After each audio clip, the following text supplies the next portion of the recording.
اسرائیل کے prime minister Netanyahu اور اسرائیل کے ڈیفنس منسٹر یوآف گیلنٹ میں لگاتار اختلاف بڑھتے جا رہے ہیں، اور حالیہ دنوں اختلاف کی وواد کی جو خبر سامنے آئی ہے وہ غزہ پٹی میں اسرائیلی سینا کو لے کر کے ہے۔ اسرائیل کے ڈیفنس منسٹر یوآف گیلنٹ کا کہنا ہے کہ غزہ پٹی سے ہماری آرمی کو اب نکل جانا چاہیے، حماس کو اس کے حال پر چھوڑ دینا چاہیے، آرمی کے وہاں سے نکل جانے کے بعد حماس پر دباؤ بنانا چاہیے، اور اس معاملہ کو، اس پوری لڑائی کو سیاسی ٹیبل پر، سفارتی ٹیبل پر ہمیں حل کرنے کی ضرورت ہے، جنگ سے نکلنے کی ضرورت ہے، کیونکہ ہماری سینا کا، ہماری آرمی کا لگاتار نقصان ہو رہا ہے، ہماری آرمی مر رہی ہے، ہماری آرمی میں خوف بڑھتا جا رہا ہے، ہماری آرمی نفسیاتی مریض بنتی جا رہی ہے، اور اگر اسی طرح غزہ پٹی میں کچھ اور دنوں اسرائیلی سینا رہ گئی تو ہمارے لڑنے کی جو صلاحیت ہے، ہمارا جو پورا فوجی ڈھانچہ ہے وہ ختم ہو جائے گا، تباہ و برباد ہو جائے گا۔ اسرائیل کے وزیر اعظم بنیامین نتنیاہو اپنے ڈیفنس منسٹر کی بات سننے کو تیار نہیں ہیں،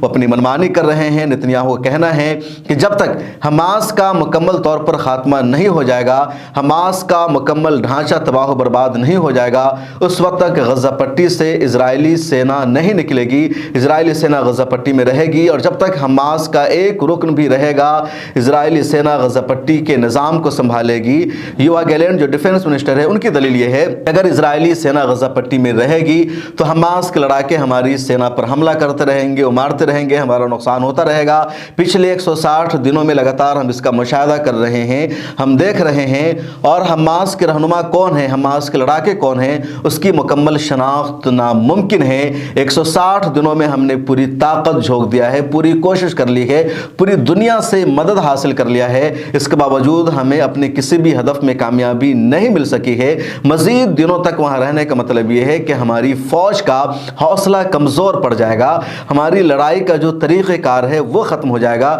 اس لیے ہمیں نکل جانا چاہیے۔ اس بات پر پرائم منسٹر اور ڈیفنس منسٹر میں اختلاف بڑھتا جا رہا ہے۔ یوآف گیلنٹ کی دلیل یہ ہے کہ حماس کے جو لڑاکے ہیں وہ چھپ کر لڑ رہے ہیں، وہ سرنگوں میں رہتے ہیں یا عام شہریوں کے لباس میں رہتے ہیں، ان کی شناخت ہم نہیں کر پاتے ہیں۔ کئی جگہ عام شہریوں کے بیچ سے ہماری سینا گزرتی ہے اور ہماری سینا پر حملہ ہو جاتا ہے، اور ابھی تک ہم اپنے ہدف میں کامیاب نہیں ہو سکے ہیں۔ اسرائیل کے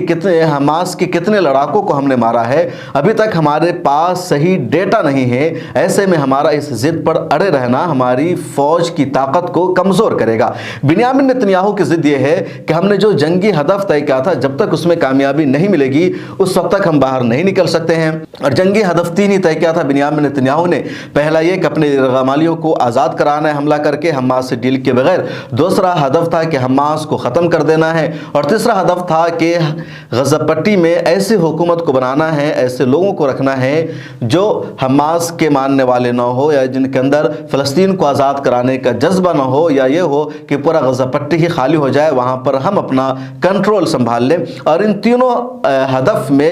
ان تینوں ایجنڈا میں 1% بھی بنیامین نتنیاہو کو، اسرائیل کو کامیابی نہیں مل سکی ہے۔ ڈیفنس منسٹر اپنا نقصان لگاتار دیکھتے جا رہے ہیں۔ بیچ میں یہ تجویز بھی سامنے آئی تھی جنگ بندی کے لیے کہ غزہ پٹی میں ایسے لوگوں کو حکومت سونپنی چاہیے جو نہ حماس کے لوگ ہو، نہ الفتح کے لوگ ہو، بلکہ دوسرے لوگ ہو۔ بیچ میں اسرائیل کے ڈیفنس منسٹر نے یہ تجویز رکھی اپنے پرائم منسٹر کہ اگر حماس کے بجائے الفتح گروپ، جو محمود عباس کا گروپ ہے، ان کی پارٹی ہے، اس کو اقتدار دیا جاتا ہے تو ہمیں تسلیم کر لینا چاہیے، اور ہمیں کچھ لوگوں کو ٹرین کر کے بھیجنا چاہیے، ہماری اسرائیلی سینا کو انہیں ٹرین کرنا چاہیے، اور وہ اپنے نظام کو سنبھالے، اور اس طرح ہم شناخت کر پائیں گے کہ یہ حماس کے رہنما ہیں یا الفتح گروپ کے رہنما ہیں۔ لیکن نتنیاہو نے اس کو بھی ریجیکٹ کر دیا اور کہا کہ ہمیں کسی بھی فلسطینی اتھارٹی کی حکومت وہاں منظور نہیں ہے، اگر کوئی باہر کا گروپ آ کر کے وہاں اقتدار کو سنبھالتا ہے تبھی ہم برداشت کریں گے۔ اور یوآف گیلنٹ جو ڈیفنس منسٹر ہے وہاں کا، اس کا اس بات پر شدید اختلاف ہے۔ وہ کہہ رہا ہے کہ اگر ایسی بات ہوگی،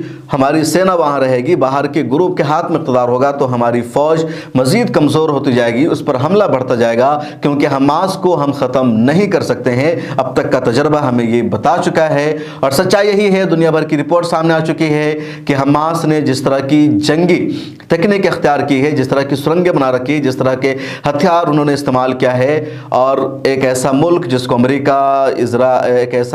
کو امریکہ، برطانیہ اور دنیا بھر کے تمام بڑے بڑے ملکوں کا سپورٹ حاصل ہے، اس کو حماس نے، القسام بریگیڈ نے ناکو تلے چنے چبوانے پر مجبور کر دیا ہے اور اسرائیل ابھی تک ان کا کچھ بھی بگاڑ نہیں سکا ہے سوائے عام شہریوں کو مارنے کے، عام لوگوں کو قتل کرنے کے یا پورے غزہ پٹی کو قبرستان میں تبدیل کرنے کے۔ اس ویڈیو میں اتنا ہی، پھر ملاقات ہوگی۔ کمنٹ سیکشن میں اپنی رائے ضرور لکھیں، اس ویڈیو کو لائک کیجیے اور سوشل میڈیا کے سبھی پلیٹ فارم پر شیئر کیجیے۔